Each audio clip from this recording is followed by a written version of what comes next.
Check 1 2 1 2. Sounding good on a Sunday. Welcome to J4 Conversations. Solo Dolo, talking about raising beautiful, grounded, healthy, solid, independent children. So I'm going to go ahead and jump right in. Admittedly, I've had some emails recently from, I'm imagining, biracial folks who are pretty insistent on strategy around creating a distinction, creating a distinct identity, creating perhaps a community and or dare I say a culture. As I mentioned before in previous sessions, this is all fascinating to me. I'm a biracial kid born in 68. I am black identifying. That has been very much the way in which I've moved through life, both relationship, social circles, organizations I chose to join, and my work, my profession. And so, as a biracial kid that's black identifying, it's fascinating to me that today's generation is, looking at identity in different ways. That's certainly understandable because they're growing up in a different reality. And by generation, I'm typically talking about 25 years as a measurement of that. So many of the folks who are active in the YouTube sphere are younger. And so it's understandable that they would largely dominate the conversation. And although I know there's critical mass of biracial kids who probably don't even think about racial configuration, they just kind of sit where they sit. But there's an emerging populace, there's an emerging group of young voices, beautiful young voices who are asserting themselves in a way that is loud, proud, and to me, convincingly, they're not turning back, right? And so, to me, this would suggest movement. This would suggest coherency, and it would suggest something new. Jose Negron, good to see you, brother. Thank you for joining me. Appreciate you. I'm just musing today on something called Commonality, Community, Consensus, and Culture as part of a biraciality series where I just want to acknowledge that a number of folks have reached out to me, both through this medium, but also through email. I share my email and I'll continue to share it. And some of the questions and comments and thoughts and thinking behind the scenes are about the importance rather of solidarity within the biracial community, a bit of frustration with some of the infighting that's being experienced, but also a yearning or sort of a calling for strategy to mark itself, sort of in ways that were new and modern and contemporary that were not consistent with my understanding of biraciality. So to me, I understand it, and I think it's probably a good thing. I don't exalt or suggest that biraciality ought to extract itself from blackness. That's hard for me to conceive. Maybe that could be a dynamic within a dynamic, but um, the fact that it's generationally hard for me to conceive does not mean that it's not a legitimate question to pose and to put strategy towards, in part because the number of biracial children is just exponentially growing up. Jose, no problem, brother. If you got to bounce, you got to bounce. I understand. Um, if you look at the number of biracial kids or mixed race kids, the census will need to do a better job of extrapolating what is actually the configuration of the two or more races so you can tell a more detailed, drop down, nuanced conversation. But right now, there's about 10% of the population, or roughly 33.8 million people in the U.S. would identify as mixed or multiracial. Um, and per the 9 criteria, that number is likely to grow because of the trajectory or the patterns of marriage.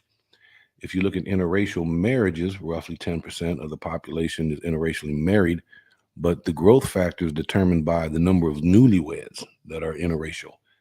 That number is 17%. That number is 17%. And so you would suggest that more and more people, for whatever reasons and circumstances, are choosing to marry interracially. And as married couples go, they'll have babies, and babies will then be identified as two or more races. And so the question of a community or something that is distinct and self defining, although that's an ongoing process, to me, it makes sense because more and more interracial couples are going to want to find spaces for their children to understand Blackness, in the case of Black, white, biracial, and then more and more opportunities to understand the other heritage configuration, whether that's a white mother, Hispanic mother, Asian mother, whatever the case may be, or father, depending on the mix.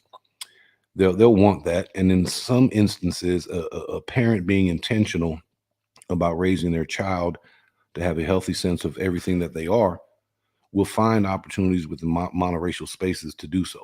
Okay, they'll find those opportunities, but what they'll have more and more difficulty finding, not more and more, but what they probably has as a difficulty right now is finding communities, groups, social circles, play groups, organizations that are gathering based upon this duality, based upon this dynamic of being biracial. Okay. And so to me, the more and more the population grows, the more and more important it'll be that they have community. Okay. That they have community. And so in reaction or in thinking through what it does it take to actually go from the abstract, the isolation, the one among many phenomena, is that the biracial community, for one, will need to continue to have these dialogues that they're having. But at some point, I would think, if not already, that they would want to gather and organize, right? To gather and organize. And so if you look at what is the pathway to a culture, the first thing is they have a bond, something that bonds them. That would be something called commonality. Okay. Commonality. The second phase would then to extrapolate or to tie in, excuse me, or to create a synergistic glue of the commonality that then takes the next step into becoming a community of some kind of sort. Then, once you have community with communication, with organizational dynamics, how do you then seek consensus, which is ultimately going to be important? And it's a macro consensus as to what defines you. And you'll pull from other cultures, you'll pull from your studies, from your research about cultural formation, organizational formation. You see what they have in commonality, what they have that's consistent, what bonds them. And then you'll begin to build out an agenda, right? And your agenda will be largely shaped by the passion points of various voices. It'll take some organization. I understand the hesitancy for formal leadership, but at some point, in order to create something, you have to plan it. And in order to plan it, you have to have a means by which you gather with regularity, with predictability, and with agenda. The more and more this happens, the more and more certain things are in place, the more and more you begin to look like something that has some boundaries to it, some kind of narrowing. And out of that, then conversation, you have the emergence of a potential culture. Okay. So just to explore it here a little bit, I want to pull up some things. So, what does the community have in common? What does the community have in common? Many people in here, so I probably won't get too much participation. But what does the community have in common? Well, it has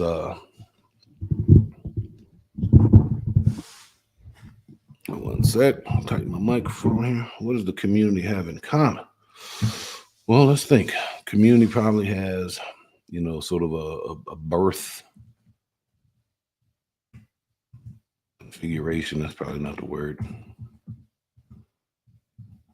In common. Probably have sort of dealing with two cultures, largely initially at the family level. Probably have a need for identity clarification, meaning they ask this question often. Guys are in the chat. I'm exploring commonality among biracial folks, which I think is a precursor to eventually an identity solidarity. Perhaps they've experienced gatekeeping both ways. It probably, if it's black and white, they might struggle with sort of stereotypes of both cultures. What else? What else? Birth configuration, dealing with there's an ambiguity that they manage, and the dynamic of in group and out group management that they have to contend with. All right. So these are some of the things that they might have in commonality with them. Perhaps they've had a broad worldview.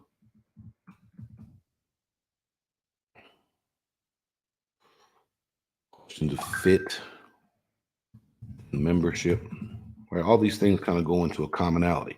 And so if you look in on current conversations on pages led by biracial folks, they're expressing, some form of the positives of biracialness and the challenges of biracialness. And I think it's the challenges that is propelling or motivating and mobilizing the interest in for a distinct identity group. Generationally, they, in addition to struggles with stereotypes of both cultures, there's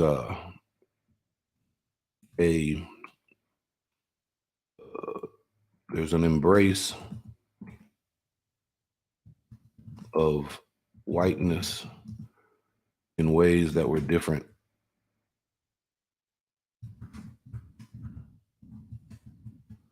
prior generations. As I mentioned before, in my situation, because of small numbers, we tended to lean black, and then we would either silence or just kind of navigate our white mothers, which was problematic. Perhaps one could critique courage in that space, but you were young people trying to figure it out. And so we managed identity dynamics largely by lifting up blackness or trying to find a way to fit within blackness. But that was consistent with my generation. And again, the time and tone was different. Born in '68, race relations were very different then.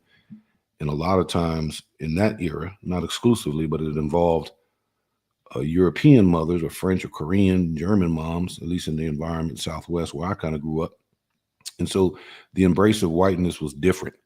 I think today's generation, and because of much progress, because of numerical demographic nuances, you have biracial kids who are able to embrace the fullness of their family, particularly their mother's side, assuming the mom is white or not black, which tends to be the configuration today's generation, that you embrace whiteness differently. And if whiteness is not seen as representative of an historical oppressive community because of local cultural dialogue, then you can have a different way of seeing and being and relating to the love sources of your white parent. And I think today's generation is acknowledging both love sources in ways that my generation didn't. And so there's a lot in commonality that these folks have that are the precursor to a community. So if you look at community, where is community occurring right now? If you just joining me, welcome. Appreciate you being here. I'm just musing on a Sunday. If you're a parent, I think the conversation around a biracial community of some sort is a good one, because as a parent, there might be a time where you will want to put your child, son or daughter, in the presence and in spaces where other children like them are in significant mass. Because despite the growing population of biracial kids via interracial marriages or relationships, they still will numerically find themselves not in homogenous kinds of environments. In fact, it'll be very few environments where the predominant group would be people of two or more races. And so the formation of a group, which ultimately then creates things, an organization, will be the increase in social settings, play groups, organizations where biracial kids can come together in common structural supported environments, and they can have at least negate the early on dynamics of having to manage monoracial spaces, and those often are loving and embracing. But sometimes, in terms of youth esteem development, a sense of belonging, there's a dynamic that biracial kids play often, and it's important that they manage these esteem sense of self and, and identity through belonging, because that's critical to future success and ability to manage a grown life. And so it's helpful in my assessment if there are future organizations or circles or something organized that biracial kids can engage in and have common conversations among themselves with people who have lived a similar life and not have to necessarily navigate the external interpretation of that by a monoracial group who's has whatever interpretation of biracial people. All right. So right now the community is primarily online, as far as I'm observing.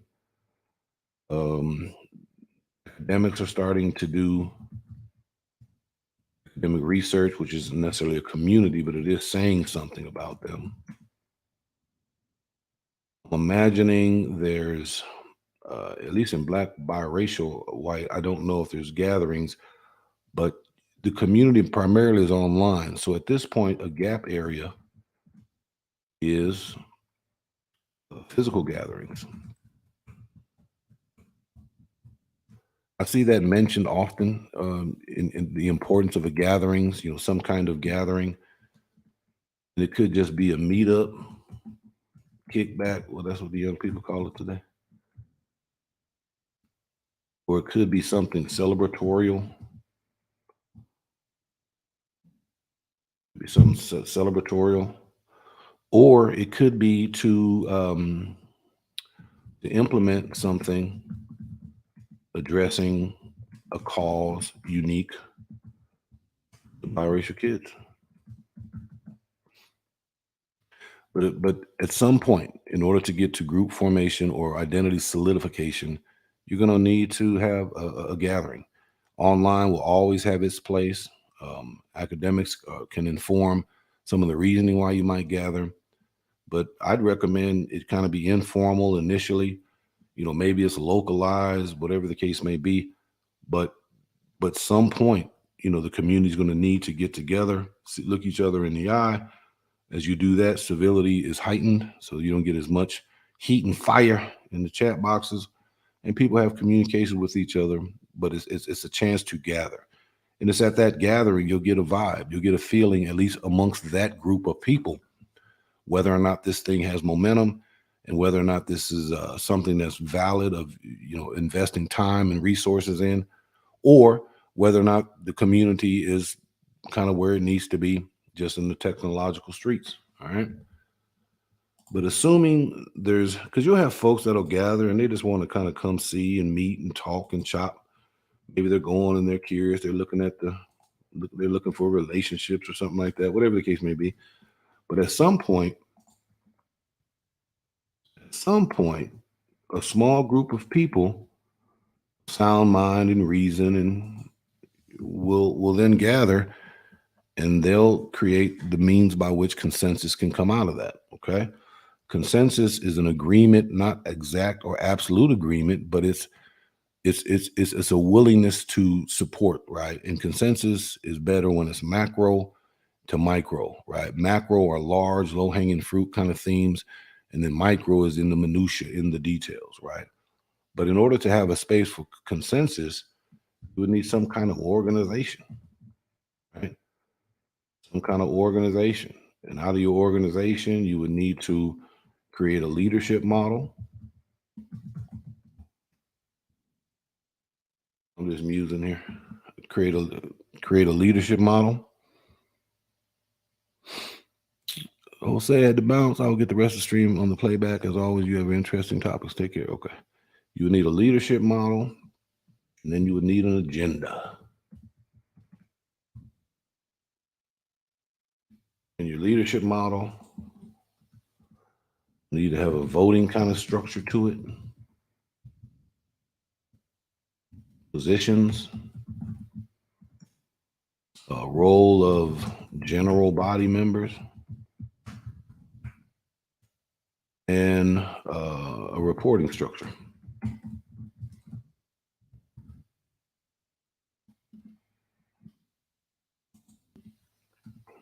And then your agenda, well, that would be largely shaped by what folks want. Agenda could be social, right? Agenda could be have legal element to it.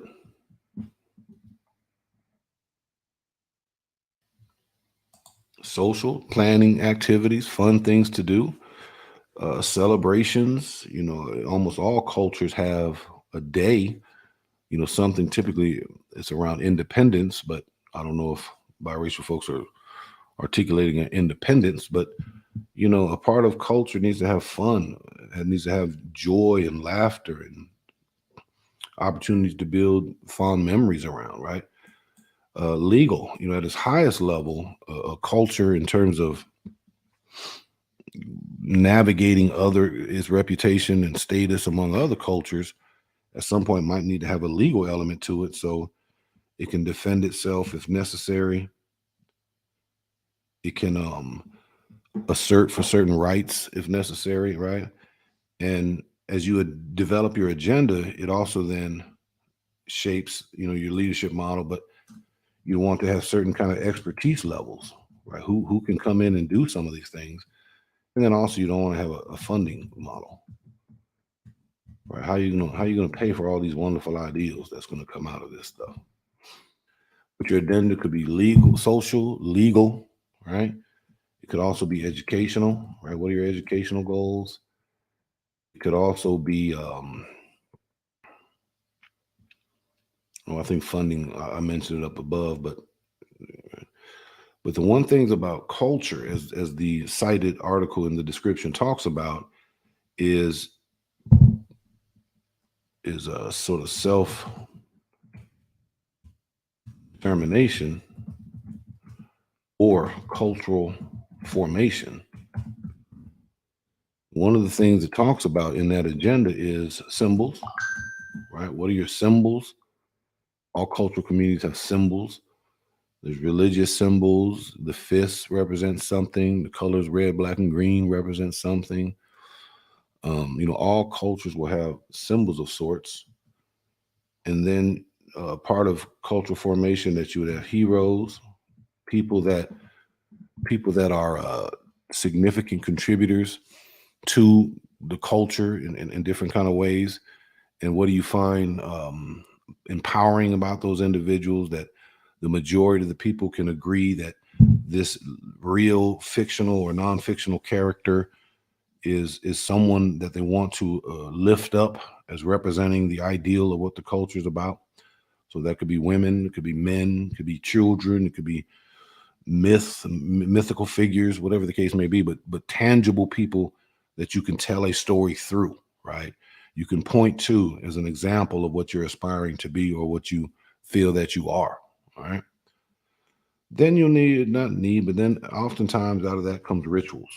Rituals are things that are common to a group of people that give them a way of greeting, give them a way of call and response, gives them a way of entering, distinguishing one reality and entering into another, particularly if it comes to spaces of formality, right? Oftentimes, organizations or cultures will have ways of which they announce hierarchy, ways in which they deal with birth rituals, naming rituals, dating, courtship rituals, marital rituals, death rituals, how they care for elders, what they articulate, even if they're not living up to be the framework of what they're about, right?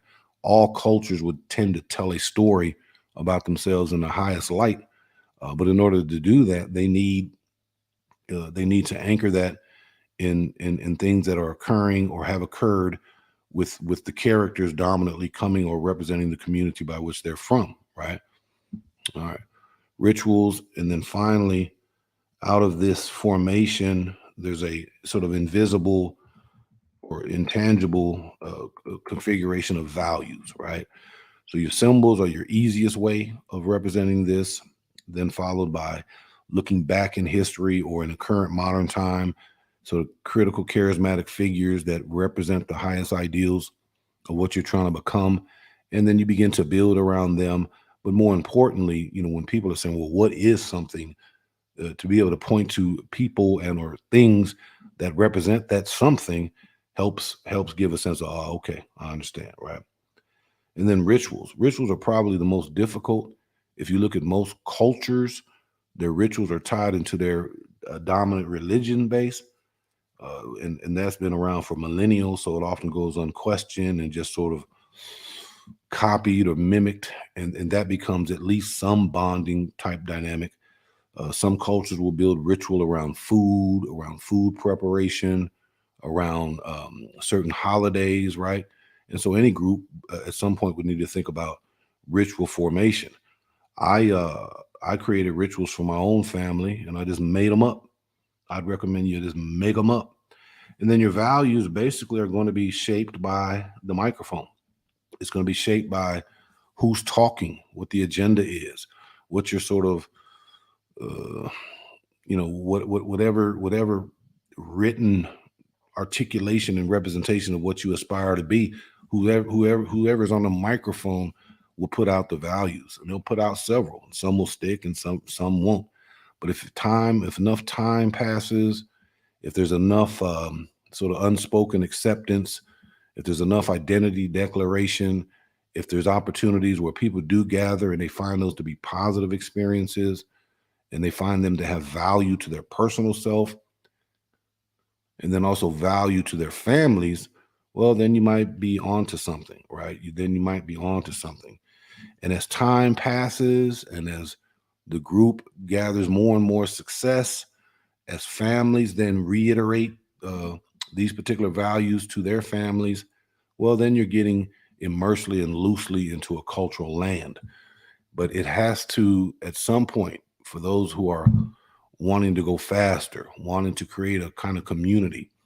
Again, I'm biracial but black identifying, but I understand the need for a growing mass of biracial kids, adults to have community for their own sense of self, but also to vet and to talk things out, to strategize, but also for interracial couples raising biracial kids, an organized biracial community that can be a destination source for them for self identity development, role modeling, and understanding. I think it's a good idea. I don't think it can hurt. I do think a part of perhaps the agenda or an organization would need to sort of deal with, sort of cultural coalitions, right? And one of the perpetual threats to biracialism is how does it discuss, talk about its proximity to whiteness and to blackness, right? And depending on the person's life experience, they could have a very hostile thought process about one of the monoracial groups, or they could have seen themselves of that community, but now just seeking to evolve to something new and to evolve to something and or. All right.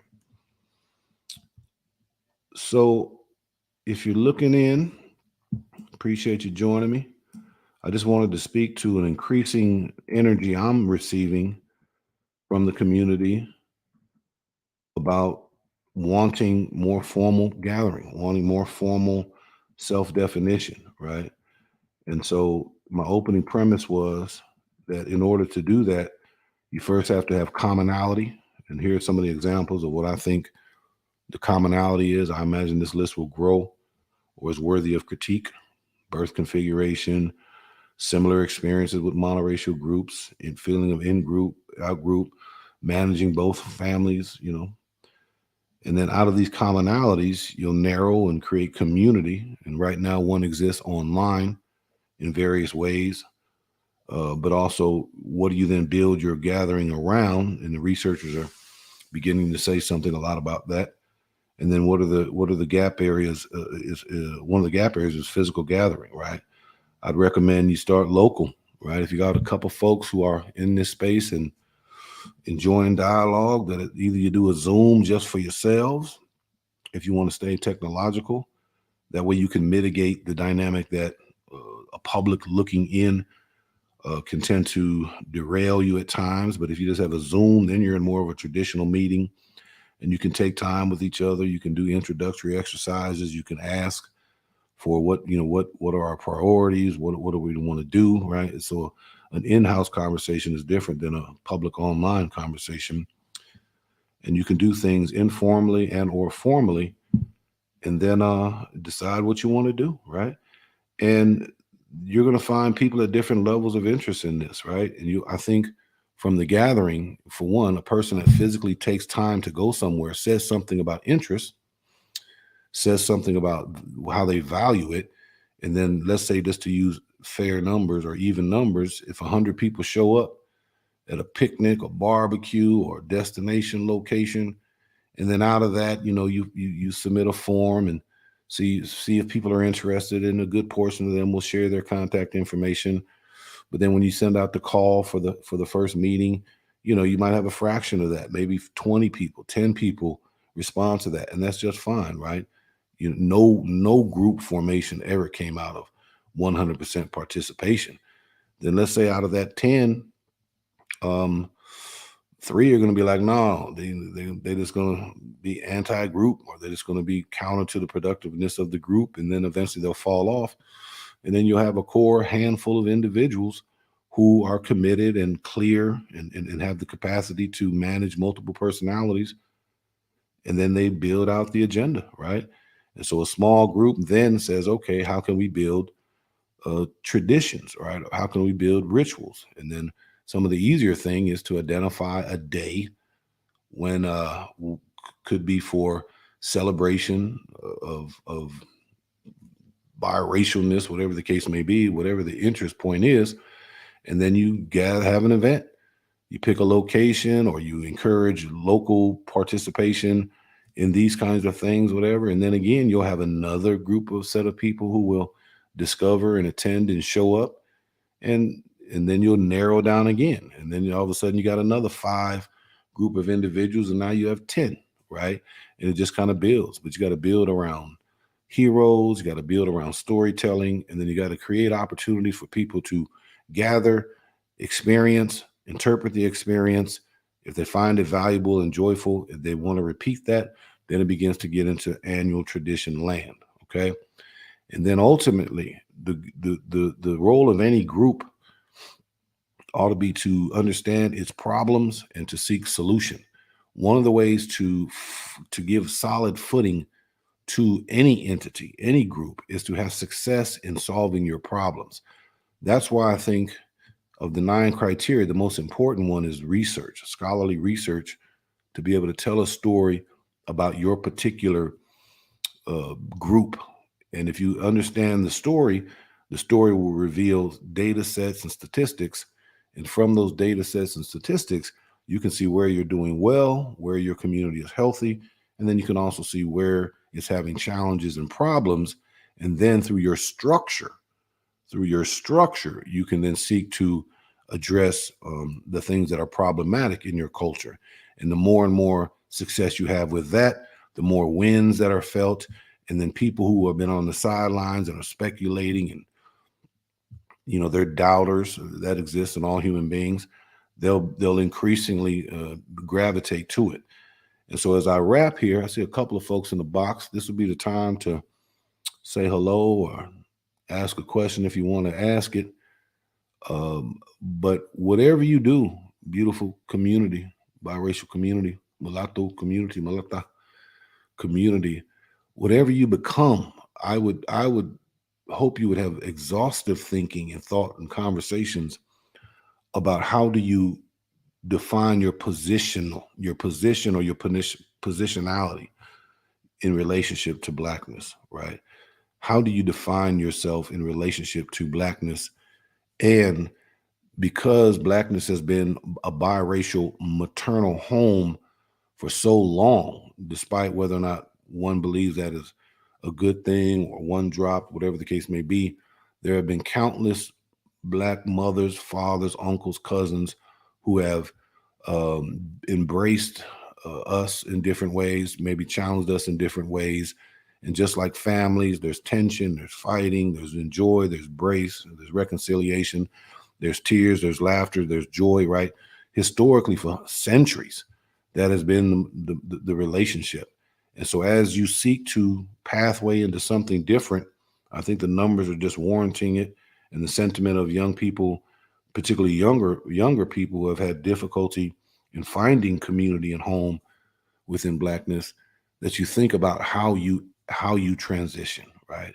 And can that be a way that still is of Blackness, um, but becomes something distinct? I know that might muddle the things and whatnot, but I do fear what the politics of an asserting biracial voice will be. I think it can manage that, but it definitely would need to think through how it navigates this newness, when essentially this newness is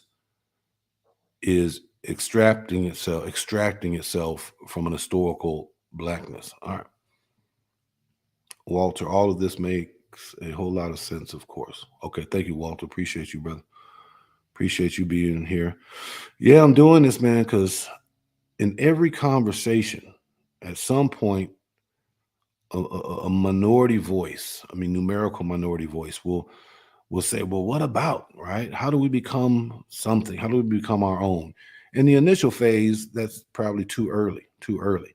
But I don't know how long beautiful young folks have been in these biracial conversations, but I think they're all sort of getting fatigued with in battle and clicking out of what's going on and this sort of infighting. And but yet the fervor and the unanswered question of, we need to become something distinct, to become something that has positive boundaries, a positive sense of cohesion and glue by which we can navigate external dynamics and land somewhere.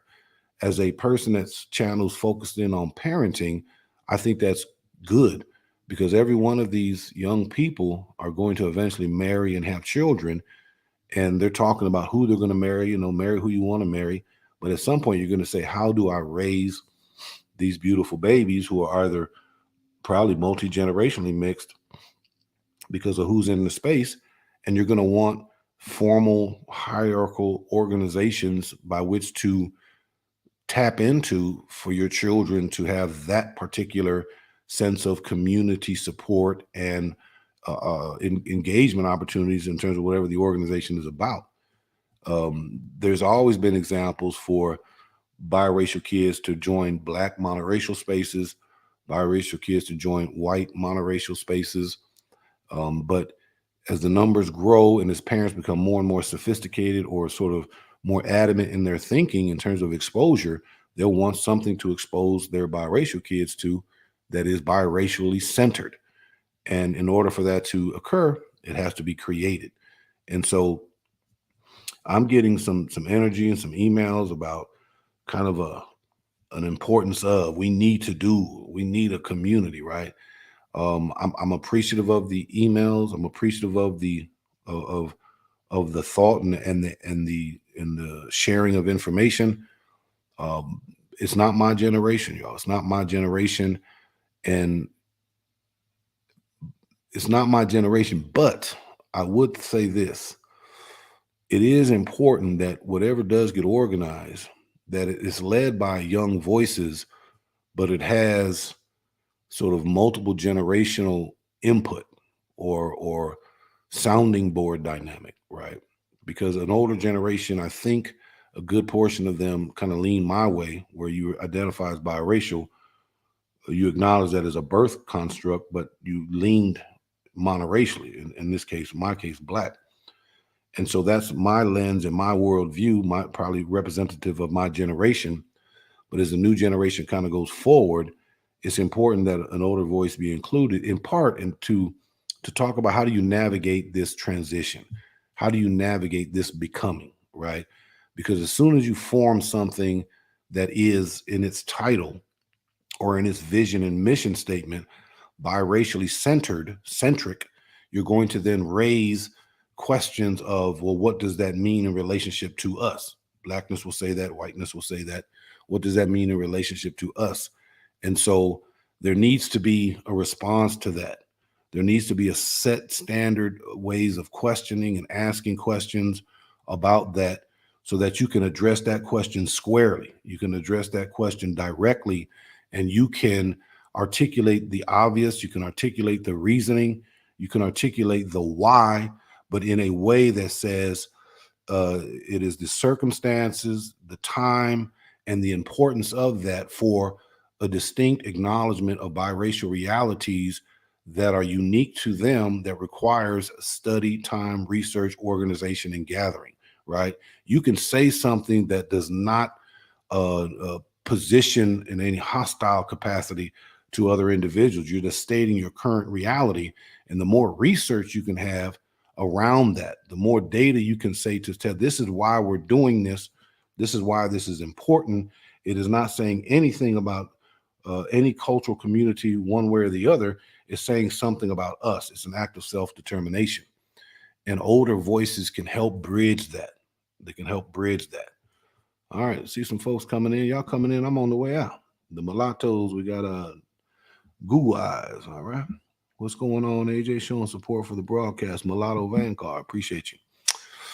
Yeah, if I'm talking about, just speaking to the increasing energy that I'm seeing from people who are reaching out to me privately about, wanting to move on the agenda of creating a sense of identity. I think they're speaking largely for themselves, but I extrapolate the question one level up for their future self when they become parents of multi-generationally mixed kids, and they're wanting to raise them in a way where they have the highest sense of themselves. And one of the ways people create esteem is through belonging, and belonging comes out of social circles and groups. And so to me, the group is speaking in a now, but also mindful of a future for a host of different reasons that would transcend just frustration. And so I talked about, what we have in common, which is a precursor to community. Community is an act of gathering with purpose. Out of that, you'll identify people who are a bit more serious about the work. And then you'll want to begin to see consensus around certain things. That's an organizational structure. Out of that, you can then create an agenda with intentionality to decide what it is you want to do and to accomplish. One of the easiest things is to create a gathering point by which you can invite and bring more people to the circle, and then that number will drop, but it'll core down to a group of people who are being very active. And once all that occurs and time passes and more people understand what it means to be in this space, and it brings greater value to them and to their life lived and to the people they produce in terms of children, well, then you begin to see something that's birthed, something that has some structure, something that has some continuity, something that creates an information source, a gathering source, right? Intergenerational dialogue source. And once something like that establishes itself, well, then it has longevity and it can advocate for itself in ways that simply being on technology doesn't. All right. What's up, D-Chap? Good to see you, brother. I'm going to wrap there. Thank you guys so much for popping in. If you're finding value in the conversation, give us a like, give us a subscribe, and tell somebody else. J4 Conversations, a channel committed to joining with other folks, parents in particular, who are wanting different ways of thinking and strategizing to raise grounded, healthy, beautiful children, whether they be white, whether they be black, or whether they be biracial, mixed, multi-generational, whatever. Thank you guys for joining me. Appreciate y'all. Enjoy your Sunday. Peace, love.